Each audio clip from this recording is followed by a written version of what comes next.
Pero yung ginagastos mo yan, 3,500 every week, kung 3, 3, 6, 9, 12, 12, 15,000. Sobra pa siguro kasi may Sobra dalawa pa. akong tauhan eh. Yung plus yung Katulong. tauhan, magkano yung sweldo naman ng mga tauhan? Yung sa tauhan, kasi bayaw ko lang yung katulong ko dito sir eh. Bali, yung buwan niya sa akin siguro dito nasa 5K. Depende, kasi minsan may mga, except sa water change, may iba kami din siyang ginagawa dito. Yung, binibigyan ko siya ng mga tip, parang ganun. Aside pa doon. So, dalawa, di 10, 15, 25 na. Ano pa? Kuryente. Kuryente oh, kasi gumagamit ako ng dalawang compressor. Pangatlo na to, mag-stop ako ng isang compressor. Dito pa. Compressor. Tapos yung yung tubig mo. Libre lang naman yung tubig. Libre kahit na dumarating dito, libre lang. libre lang. So, or more or less mga 30,000 Oh, siguro sa 30. monthly. Plus sweldo mo. Sa mga tauhan, sa 30. Pero sa isang buwan, magkano kinikita mo? Nakadepende din kasi sir, kasi Yung malakas, kalating milyon. hindi.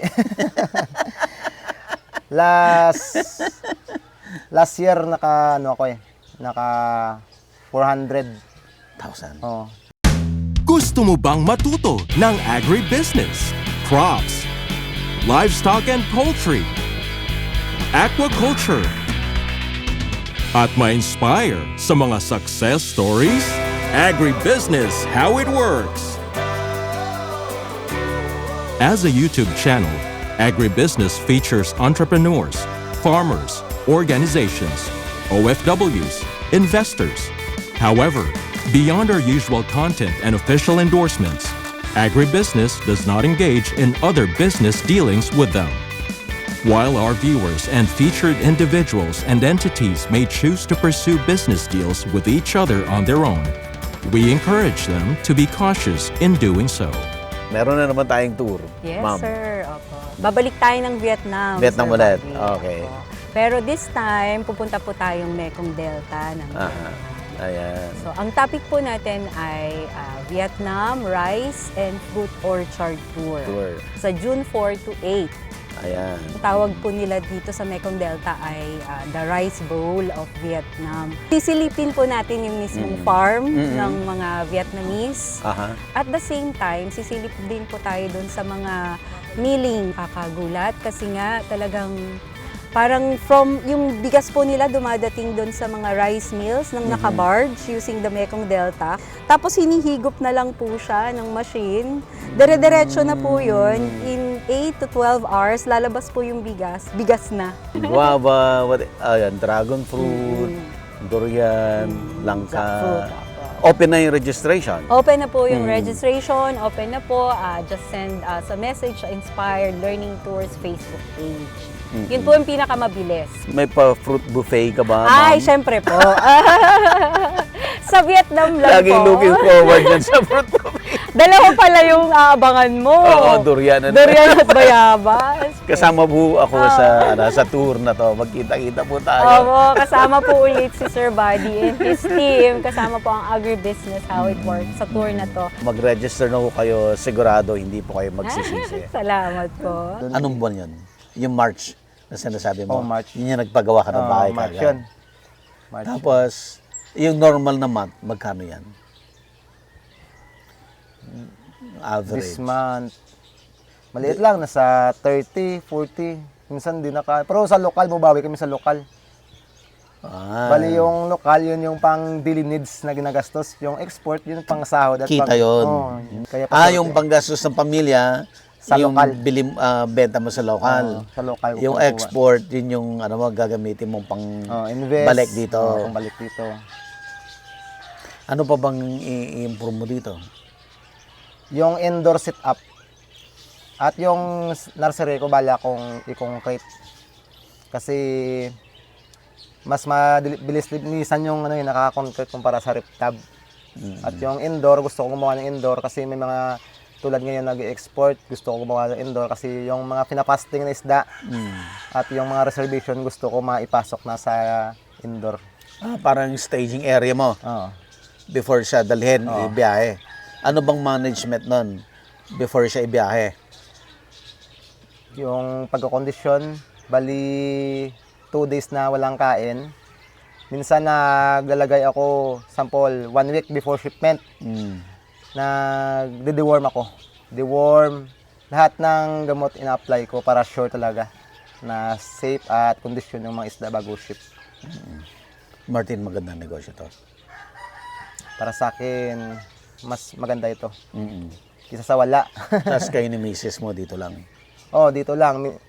Minsan, pag wala siyang ginagawa sa bahay, tumutulong siya dito. Pag-video, pag-entertain ng mga customer. Siya taga siya taga video, taga Oh, TikTok. Video, oh. Taga-post, taga-entertain ng mga Taga-post. customer siya. Mantes, taga sagot. Oh, siya. Marami kayong kliyente sa ganun. Depende kasi may araw talaga sir na walang... Depende sa isda mo. Kasi may mga isda talaga na hindi gusto ng iba. Meron naman na gusto nila pero hindi nagkakaintindihan sa presyo. Parang Pero alam mo na yung ano yung mabili at hindi. Oo. Ngayon kasi medyo mabili yung mga red eye. Pero nakadepende pa din kasi may mga sample sa ibang bansa, may mga sanay na sa muli. Siyempre alam na yung upgrade at hindi upgrade. Kaya yung mga sanay na sa muli, yung nagbe-breed din at nagre-resell, alam na yung mga isda na mahal or patok. Kaya hinanapan mo ng patok. Pero may mga breeder din sa ibang bansa na baguhan pa lang, yung hindi pa alam yung kung ano ang usong strain, ano yung patok. Kumukuha sila ng kahit hindi red eye, kumukuha sila. Basta para sa kanila, bago sa kapatingin nila. Nakadepende yan sa buyer. May baguhan, meron din sanay na talaga So kung sa ordinary, mas mura. Ganun din, mahal din. Depende sa quality, sir. Kasi may mga ordinary din kami dito na quality, yung pang ano talaga, may ang muli kasi sir, mayroong material grade, show grade, mga ganun. Material grade yung pang-breeding. Oh, yung pang breeding. Okay. Yung isa, ano yung tawag doon? Yung show grade, Show grade para sa show. para show. Groomable, yung mga groomable, yung mga selected na kung mag-groom nila ng mabuti doon, may chance pwede isa lang siya show, parang ganun. Okay. Need pa ng effort nila. Oo. Eh, yung reject mo, saan napupunta? Binibigay ko sa mga bata. Pinamimigay mo lang. Minsan pinano yung bubinta sa labas ng mga paaralan. Binibinta ko kung ilan lang yung may bibigay nila, okay lang kahit ilan lang. Kung anong kaya lang. Oo, kurante makuha lang kasi kailangan nyo minsan ng space eh. Ma-dispose lang. Mga reject. Okay. Ano ang pinaka-importanting natutunan mo dito? Sa muli, yung natunan ko dito sa muli, sir, walang imposible talaga, maliit may yung pupasok nakita, parang bawat kita may investment talaga. Parang magulat ka lang Malaki na. malaki na. Malaki yung ang liit na kita, lumalaki pag walang yung pera ginagamit din sa negosyo mo. Sabi mo nga, nung una, wala kang trabaho. Pero mahilig ka na, di ba? Oo. So, nag-decide kang mag-business. Nung nag-business ka, magkano ang unang puhunan mo? 5K. 5,000. Pero hindi muli yung isda. Pero nag-start ako sa 5K talaga. 5,000. Oo. After ilang years na yan ngayon? From 2021? Oo. 2020. From 2020. O, di 5 years lang. Oo. O, in 5 years time, magkano na yung 5,000 na yun ngayon? Magkano na? Yung puhunan mo umiikot. Depende, minsan pag nakakatsamba, yung Hindi, yung umiikot 5,000. muna, magkano na puhunan mo rito? Lahat dito nagastos ko. Oo, magkano na? Nasa 300 na siguro. Nasa 300 Kasama yung na. setup. Eh, yung laman, yung isda, paglalagay Kasi yung mo ibang ng- materials dito, sir, ako yung mismo gumagawa nito. Ikaw nagbe-breed, Crossbreeding. may sarili ka. Oo. Mamaya papakita ni Martin yung mga sarili niya. Wala akong sariling line. Pero, Yung sarili mong cross nga. meron mga ganun. Oo. Magkano ng halaga ngayon nito? Kasama yung mga isda. Isda, o magkano na? Hindi ko mabilang, sir. Kung bibilin sa akin lahat, hindi ko mabilang siguro. Ilang milyon? Yan, hindi ko masagot. Sir, tansya mo, ilang milyon to? 7. 7 million ang halaga nito. Ha? Sib. Martin?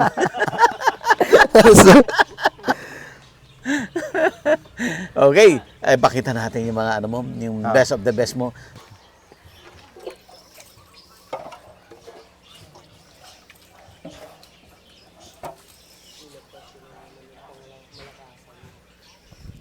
Yung pang malakasan, ha?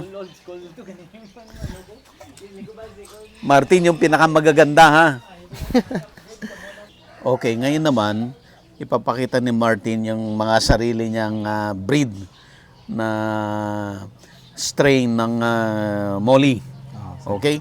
So, Martin, i-describe mo nga ito. Anong pangalan nito ngayon? Ito yung tinatawag nila na, o tinatawag ko na Sakura. Sakura. Sakura. Okay. Ano ang pinagkaiba ng Sakura mo sa ibang Sakura? Actually, lahat ng Sakura pare-pareho lang namin eh. Kasi yung Sakura ko, ginawa ko lang din kasi ito. Sariling gawa ko iso eh.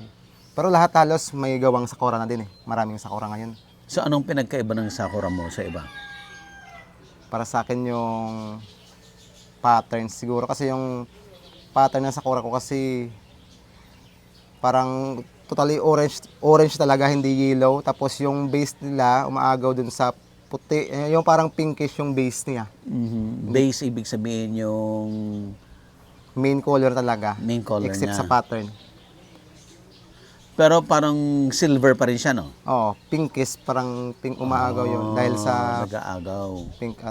pinkish. Oh. Tapos malaki siyan. O lahat ng balon muli malaki talaga cancer. Oh. Balon type. Oo. So, ito ay bestseller mo to.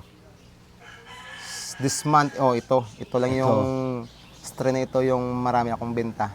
This month. For May shipment. Hindi, next month pala. May. Next month. Oh, for May. So talagang na-order na ahead of time. May reservation ako Martin. nito. Nasa Corona strain. Oh, galing. So very specific pala yung order. Oo. So paano yan? Paano nalalaman nung exporter? Ano yung sa sinasabi mo sa kanya? Ito yung bago mong strain. Ito yung bago mong breed. Hindi sir. Bali, popost po namin yung isda. Pag nag-inquire, tsaka namin sasagutin yung lahat ng katanungan. Presyo, strain ng isda, paano ipapaship, yung mga procedure, Oo. lahat yung tinatanong nila. Pag nagkasundo, okay, deal na yun. Okay. Export to, ha? O export. So yung customer, dumidirekta sa inyo. O, dumandirekta sa amin. Tapos si Sir Gerald, siya ang magpapadala. O, bali, siya yung magpapadala, siya yung magpoproseso ng mga permit kung paano ipadala yung isda sa ibang bansa. Oh, I see. Ganun pala yun. Okay. So, ano pang gusto mong i-highlight dyan bago tayo magpalit? Okay na siguro. Okay na. Okay, next tayo. Palit tayo. Okay. Ito yung pangalawa. Martin, i-explain mo naman ito. Anong pangalan? Ito yung tinatawag nila na Redhead Sakura Albino. Redhead Sakura Albino. Albino. Okay. Gawa mo rin to? Bali yung strain nito sir, nakita ko nakita ko to sa iba. Bali may mas nakauna na ito. Bali, Anong binago mo sa kanya? Wala, same lang din pero nagproseso ko para makapagpalabas ng itong strain. Ibig sabihin hindi ka kumuha sa kanya Oo. ng i-grow, nag-breed ka rin. Tapos kumuha ko sa kaibigan ko na si Jumar Crispy pang outcross para yung crossbreeding ko, hindi inbreeding. Kumuha ako ng outcross para mas maganda yung production niya. Grabe, natutunan mo na lahat yan, yung breeding principle na yan. Paano mo natutunan lahat yan? Charge sa experience Experience. po. Wow. Sa So araw-araw more ko or na, less, pag mag-iisip ka pa lang na i-combine mo, more or less nakikita mo anong lalabas? Hindi, minsan may mga foul din sir. Hindi lahat ng crossbreeding perfect. Kaya marami akong kahon doon sa kabila, nakita mo doon. Maraming reject. Kasi hindi naman lahat ng crossbreeding success eh. Oh, I see. Ayan, ulit, ito ay, pangalan nito? Redhead Sakura Albino. Albino. Okay. Alright. Ito, maganda. Maganda to. Anong pangalan nito, Martin? Platinum Cheetah Albino. Okay. Ano naman ang characteristic nito? Ang Platinum Cheetah Albino ko ay nanggaling ito sa Golden Cheetah. Yung base niya hindi puti, yung gold talaga. Bali, nag-try ako cross sa Cheetah na Platinum na armored ice at nakapagpalabas ako ng dito. Ngayon dito ako tumututok para mapastabilize ko kasi hindi pa to perfecto eh. Oh, Need I see. pa back cross or alternate crosses. Additional layer pa ng mga breeding Need pa ng process. ng process. Okay. Mga kailan mo mapaperfecto? Siguro ngayon kasi may mga fry na sir eh. Yung F2 nito, meron ako doon. Okay. Need ko na lang hintayin yung I-select. molting stage nila Then para mag-select. malaman ko pag stable na. Kung hindi stable yon, isang round po ulit. Oo, ganun po mayari. Ganda, no? Mahal to. Ito pinakamahal mo. Hindi pa ako nakamarket nito, sir. Umpisa ka pa lang Umpisa nito. pa lang. Wow. Hindi pa ako nakapagpalabas. Siguro mga month of July pa siguro. Tagal pa, no? Medyo matagal Pero potential to. Itong naselect ko pang materialis. Importante talaga, sir, pag nagko-cross ka, select ka ng the best. Para hindi ka pa balik-balik sa cross. Siyempre, need mo talaga yung unang select ko pa lang the best na eh. So kung ikaw magpipresyo na to, magkano mo presyohan yan? Yung gusto mo, yung masaya ka. Pag lokal or Hindi, yung export. siguro may nag-post ako dito last week. May nag-offer nito sa akin 250 USD. Pair, Trio. 250. Not bad. Okay din sana. Kaso Oh. sabi ko hindi available kasi sabi ko pang breeding ko pa. Pinipilit ako pero hindi ko talaga binenta. Ayaw mo pa. Hindi ka na tukso doon sa 250. Okay, next tayo. Ito maganda to. Ang pangalan nito. Galing yan sa copper marble. In-outcross ko sa platinum marble. Kaya yung tawag ko dyan ngayon, copper marble blue-tail. Kasi yung buntot niya, wala nang copper na kulay blue na. Blue na. Luminis na yung pattern ng buntot. Wow. Stable na to? Oh, stable na yan, sir. Wow. Nakailang cycle ka rin dito? Isang cycle lang, sir. Nako, perfect mo kagad. Oh. Tapos, naka-out ka na nito? Nakabenta ka na? Oh, yung March na shipment. Ito, pinadala mo ng March. Oh, nagpadala ako dito sa 3 trio. Magkano ang per tryo? Take all yun, sir. Take all na sa 320 USD take all. 3 trios, 9 pieces. 9 pieces lang. Ganun lang kayo kakonti mag-export? Konti-konti lang talaga? Depende, sir, sa... I mean, yung per kind, ganun lang kakonti? Oh. Wow. Specialized talaga. So, magkano mo nabenta yun? 3 trio? Oh, 9 pieces. Pero 9 pieces. nagbigay ako ng libre isa para sarado 10 Naging pieces. 10. Oh. Magkano yun? 320. $320. Wow. Dollars ang usapin natin dito. Sulit. Sulit naman. Sulit Sulit, pero sulit yung pagod. Sulit yung pagod. Sulit yung pagod. So Martin, dollar earner. Okay, ano pang karakteristik na to? Yung malinis na buntot, yung mga fins niya blue na. At tulad sa nakita niyo, meron ditong, gusto kong i-upgrade ito yung armored eyes, yung mata niya. Gusto mong gawing... Ito, gagawin ko itong breeder. Hanapan ko lang ng Nakikita mo, ha? hanapan ko lang ng male na armored para may yung mga anak nila may potential na maging armored din. Ganda. Okay. Okay, ito yung pang finale ni Martin. Anong pangalan nito, Martin? Tawag ko dito Golden Sakura Red Eye. Golden Sakura Red Eye. Ano naman ang difference ito?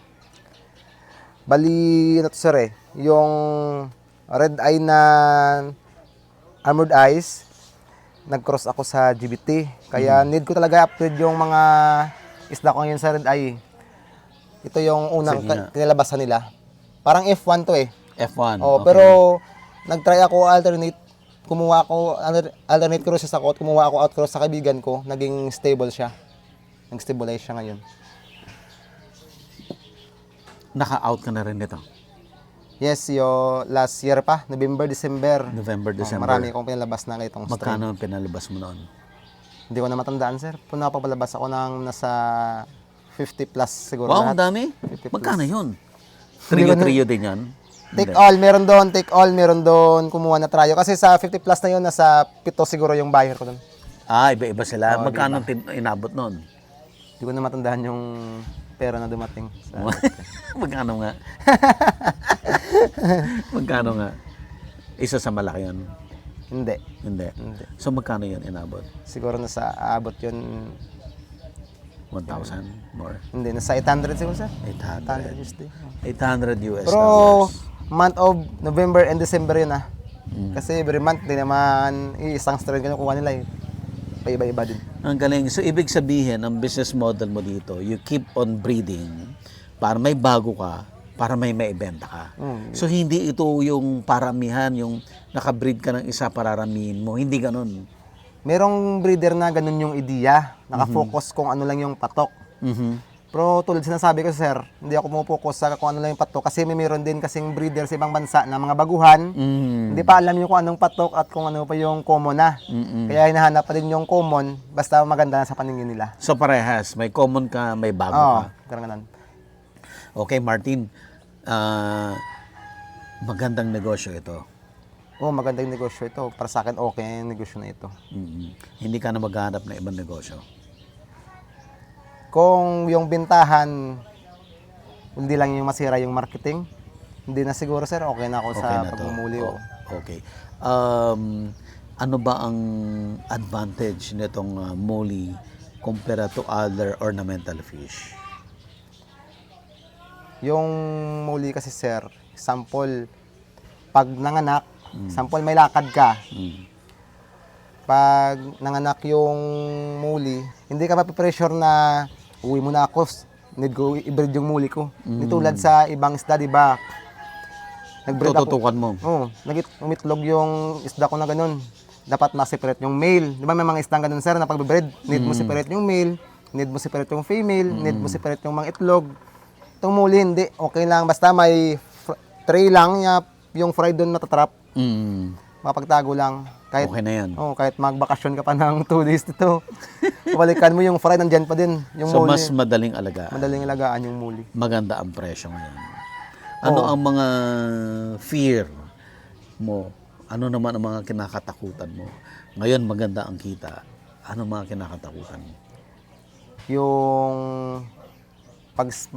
bagsakan ng presyo. Kasi tayong mga Pilipino, hindi naman mawala sa atin yung mga ganong, yung bagsakan ng presyo. Pero okay lang din. Ready ka? Para sa akin, kaya kong sabayan yun, sir. Kaso lang, ayokong ako mismo umuna. Ayoko. Malaki respeto ko sa kapwa ko breeder eh. Ayokong nanggaling yung bagsak na presyo sa akin. Okay. Pero sana hindi abot sa ganun. Okay? Okay, Martin. Paano mo natutunan lahat yung pag-iisda at yung negosyo na to? Dahil din sa tulong ng kapwa breeder, dahil that time, di ba naman ako magaling sa pagmuli. Hanggang ngayon, gusto ko pang mas matuto pa.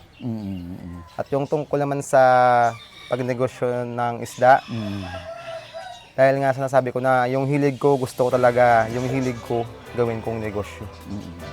Pag-aralan nyo kung paano yung bentahan nito. Ito ba yung unang-unang negosyo mo? Oh, ito talaga, sir. Patok ka agad. Hoping. Papatok pa. Okay. Ano ang tingin mo para tuloy-tuloy na patok ang negosyo mo? Pag sikapan pa, sir. Pag yung marketing, yun talaga yung number 1 na ano ko eh. Na gusto kong ingatan eh. Yung marketing, yung tiwala ng mga customer, syempre. Ayokong magka-issue tulad ng pagpapadala ng mga maling isda, may mga sakit ng isda. Gusto ko talaga ang maliit na business na ito. Paano mo ginagawa yun? I-ensuring na lahat na ibibigay mo ay quality. Bali, hindi, isa na yung ano eh, yung loyalty, yung pagsasabi lang na totoo. Example, may mga customer kasi na baguhan, sir, hindi alam yung kung gaano talaga quality isda mo. Siyempre, sasabihin mo, sir, ito yung isda na ito, hindi ito totally quality, pang material lang to. Yun yung number 1 na yun talaga. Hindi disclose mo Oo. talaga. yung hindi pagsinungaling, importante yun sa negosyo, sir. Okay. Ano ang advice mo sa mga audience natin na naghahanap ng negosyo? Sa mga naghahanap ng negosyo tulad ito or ibang negosyo, yung importante talaga sa pagnegosyo yung pagsisikap, maging loyal lang talaga, hindi pagsinungaling. Number one yun na ano. Para sa akin, number one yun na Criteria Oo, talaga. para sa negosyo na ito. Ganun lang po, sir. Martin, thank you so much. Salamat, sir. Thank you rin sa oras at pagpunta dito. Okay. Agribusiness merch is now available on Shopee and Lazada. Agribusiness, how it works. Instruct, inspire, succeed.